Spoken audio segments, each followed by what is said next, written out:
حضرت واصف علی واصف رحمۃ اللہ کا بڑا پیارا جملہ ہے کہ پریشانی حالات کی وجہ سے نہیں، خیالات کی وجہ سے ہوتی ہے. ہماری پریشانیاں ہماری غلط فہمیاں ہوتی ہیں. ہم نے غلط پیمانے بنا لیے خوش نصیبی، بد نصیبی، کامیابی اور ناکامی کے. قرآن پاک میں اللہ تعالیٰ ارشاد فرماتا ہے کہ میں جب ہم ایمان لے آئے، جب ہم نے کلمہ پڑھ لیا تو اب اللہ نے کہہ دیا ہے کہ میں آزماؤں گا بھوک سے اور خوف سے. خطرناک بھوک کون سی ہے کہ خواہش بھی اور پوری بھی نہ ہو رہی ہے. خوف کیا ہے کہ جو حاصل شدہ چیزیں ہیں وہ چھن نہ جائے. آج آپ دیکھ لیں کہ آرزویں بڑھتی جا رہی ہیں، کمپیریزن بہت زیادہ ہو گیا. رسول اللہ صلی اللہ علیہ وسلم کی حدیث ہے کہ جب بھی دیکھو اپنے سے نیچے کو دیکھو. سر اٹھا کے اللہ سے کچھ مانگنے سے پہلے سر جھکا کے وہ ساری نعمتیں گن لو جو اللہ نے پہلے سے دی ہوئی ہیں. اینگزائٹی وسوسوں کی، نیگیٹو تھاٹس کی بیماری ہے. یا ماضی کا پچھتاوا یا مستقبل کے اندیشے. پریزنٹ مومنٹ میں بندہ نہیں رہتا، یا ماضی کے اس کے بارے میں سوچتا رہتا ہے. آدھے لوگ تو ماضی بدلنا چاہتے ہیں، دیکھیں کیا چاہتے ہیں. وہ وقت جو ویسے ہی گزر گیا اس کو اپنے دماغ میں پھر سے لا کے، اللہ تو کسی کو اس کی برداشت سے زیادہ نہیں آزماتا، ہم خود کو آزما رہے ہوتے ہیں. خطرہ باہر سے نہیں ہے، کیونکہ انگزائٹی میں نا ایک فیئر بھی ڈیولپ ہو جاتا ہے، خطرے کا احساس ہوتا ہے. خطرہ باہر سے نہیں ہے، خطرہ اندر سے ہے. شیطان ہماری رگوں میں خون کی طرح دوڑتا ہے اور وہ دو ہی کام کرتا ہے، یا مغرور کر دیتا ہے یا مایوس کر دیتا ہے. جب آپ کے حالات اچھے ہوں گے تو مغرور کر دیتا ہے، یہ اس کا طریقہ واردات ہے. یا اگر کہیں ذرا سختی آئے گی تو وہ آپ کو مایوس کر دے گا. اور اللہ نے تو سیدھا سیدھا کہہ دیا کہ میری رحمت سے مایوس نہ ہونا، میری رحمت میرے غضب پر حاوی ہے. اپنے حال کو نہیں دیکھنا ہوتا، اپنے خیال کو دیکھنا ہوتا ہے. اس دن میں حضرت واصف علی واصف رحمۃ اللہ کی ایک آڈیو سن رہا، اس میں ارشاد فرماتے ہیں کہ پیغمبر کی ابتلا تقرب کی انتہا ہوتی ہے. جتنا پیغمبر تکلیف میں ہوتا ہے اتنا اللہ کے قریب ہوتا ہے. اللہ کی تقسیم امیر اور غریب کی نہیں ہے، خوشی اور غم کی نہیں ہے، قریب اور دور کی ہے. وہ ایک اور جگہ ارشاد فرماتے ہیں کہ اللہ کے راستے کی سب سے راز کی بات ہے کہ مشکل میں بھی آسان رہتا ہے. دیکھیں، چھوٹے ڈر کو بڑا ڈر ختم کرتا ہے. ہم دنیا کو لے کے الجھ گئے ہیں. رسول اللہ صلی اللہ علیہ وسلم کی حدیث ہے کہ یہ دنیا جو ہے نا کافر کے لیے جنت ہے اور مومن کے لیے قید خانہ ہے. ہم نے جو ہمارا مضمون تھا نا وہ ڈپارچر کا تھا، ہم ارائیول کو لے کے بیٹھ گئے اور یہاں سے نکلنا ہی نہیں چاہتے. قید خانے کی سب سے بڑی نشانی یہ ہوتی ہے کہ جب بھی انسان اس سے نکلے تو خوشی خوشی نکلے. تو فضل یہ نہیں ہے کہ انسان موت سے بچ جائے، فضل یہ ہے کہ موت آسان ہو جائے. جو زندگی اللہ نے رکھی ہے آسانی کے ساتھ، اللہ کی ذکر کے ساتھ، رسول اللہ صلی اللہ علیہ وسلم کی محبت کے ساتھ اور انسان کی خدمت کے ساتھ گزرے. یہ جو ہم آرٹیفیشل ہو گئے ہیں نا، مصنوعی ہو گئے ہیں، کہ جیسے ابھی آپ نے بڑی پیاری بات کی کہ آدھا مسئلہ تو سننے سے حل ہو جاتا ہے.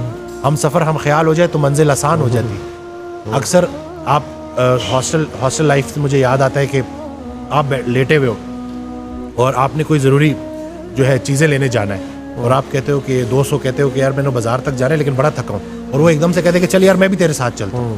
وہ بس اتنا کہہ دینا کہ چل یار میں بھی تیرے ساتھ چلتا ہوں تو پتہ نہیں کہاں سے ہمت آ جاتی ہے. تو ہم انسان جو ہے نا انسانوں کے لیے بنے ہیں، انسانوں کی خدمت کے لیے بنے ہیں. ہم مطلب لوگوں نے کیا کیا ہے، لوگوں نے انسانوں کو رد کر کے ان مشینوں کا سہارا لیا. جم کو میں اسی لیے بھی ریکمینڈ کرتا ہوں کہ جم میں ایک سوشل سپورٹ بن جاتی ہے. ایک جم کا اپنا انوائرمنٹ ہوتا ہے، آپ ریگولر بیسس پہ آ رہے ہوتے ہو، سلام دعا بھی لوگوں سے ہو رہی ہوتی ہے، مرر میں آپ کو جو ہے ریزلٹس بھی نظر آ رہے ہوتے ہیں. تو یہ اس وجہ سے نا وہ ایک سپورٹ مل جاتا ہے ان اینگزائٹی ڈپریشن کے پیشنٹس کو کہ جو گھر میں ایک جگہ ایک کونے میں بیٹھے ہوئے ہیں. اور اب وہ جو تنہائی ہے نا وہ ان کے لیے سب سے خطرناک ثابت ہو رہی ہے، کیونکہ اب جو ایک فارغ بندہ ہے وہ جو ہے شیطان کے پورے کنٹرول میں ہوتا ہے اور وہ پھر ان تھاٹس سے نکل نہیں پاتا. سب سے بڑی ایڈکشن جو ہے نا وہ نیگیٹو تھاٹس کی ہے. اینگزائٹی ڈپریشن جس نے گزارا ہو اس سے پوچھیں کہ یہ کس حد تک خطرناک ہوتی ہے. ایکسرسائز کچھ ہارمونلی بھی چیزیں چینج کرتی ہے، یہ بھی میں بتا دوں. ایکسرسائز ہوپ مالیکیول ریلیز کرتی ہے. جب ہم مسلس کو کانٹریکٹ کرتے ہیں تو ہوپ مالیکیول ریلیز ہوتا ہے جس کے اینٹی اینگزائٹی اور اینٹی ڈپریسنٹ افیکٹس ہیں. یہ جو لیکٹک ایسڈ ریلیز ہوتا ہے جو ہمارے جب ہم رننگ کر رہے ہوتے ہیں یا ایکسرسائز کر رہے ہوتے ہیں اور ہمارے مسل جل رہے ہوتے ہیں، یہ لیکٹک ایسڈ پروڈیوس ہو رہا ہوتا ہے. یہ لیکٹیٹ برین میں جا کے اینٹی اینگزائٹی افیکٹ دیتا ہے. تو یہ جو ایکسرسائز ہے نا کہ مشقت، یہ تھوڑی دیر کے لیے تو ہمیں ذرا بھاری لگتی ہے لیکن اس کے جو مینٹل ہیلتھ کے اوپر بینیفٹس ہیں نا وہ کوئی بھی جا کے دیکھ سکتا ہے، ریسرچ آرٹیکلس پڑھ سکتا ہے کہ دنیا کتنا اس کے اوپر کام کر رہی ہے. ہمیں تو دین اسلام اللہ نے دیا تھا جو ہماری اسٹرینتھ تھی، ہم انفارچونیٹلی اس کو سمجھ نہیں پائے. قرآن ہم نے ترجمے سے نہیں پڑھا اور ہماری شاید وہ پرائیورٹیز ہی چینج ہو گئی ہیں کہ ہم جو اصلی خوشی ہے نا اس کو نہیں محسوس کر پاتے اور ہم نے بے جان چیزوں میں اپنی جان اٹکائی ہوئی ہے. اس لیے بیماریاں اور یہ پریشانیاں آ گئی ہیں. جتنا آپ اللہ کے قریب ہوگے اتنا آپ انسانوں کے قریب ہوگے. بلکہ حضرت واصف علی واصف رحمۃ اللہ کی ایک آڈیو میں نا بڑی انہوں نے پیاری بات کی کہ جب بھی رات کو سونا اللہ نے تمہیں کسی مقصد سے بھیجا, بے مقصد نہیں بھیجا. تو رات کو سونے سے پہلے خود سے کویشچن کیا کرو کہ کیا میری ذات لوگوں کے لیے بے ضرر ہے؟ اگر ہے تو مبارک ہو, دین کی ابتدا ہو گئی. پھر اگلا کویشچن کرو کہ کیا میری ذات سے لوگوں کو نفع ہو رہا ہے؟ اگر تو جواب ہاں میں ہے تو مبارک ہو, دین مکمل ہو گیا. دین کی ابتدا بے ضرر ہونے سے ہوتی ہے اور انتہا فائدہ بخش ہونے سے ہوتی. تو یہ ہم نے نا اس چیز کو لے کے چلنا ہے. اور یقین جانے میں خود اپنی جرنی بھی شیئر کر چکا ہوں. میں نے 3 ایئرز انگزائٹی کے ساتھ گزارے ہیں اور اس پورے پروسیس میں نا میں نے بڑا کچھ سیکھا. کیونکہ انسان وہ کہتے ہیں نا ڈوبتے کو تنکے کا سہارا, تو چھلانگیں مار رہا ہوتا ہے, کچھ نہ کچھ ڈھونڈ رہا ہوتا ہے. تو اسی دوران میں نے بڑی چیزیں سیکھیں.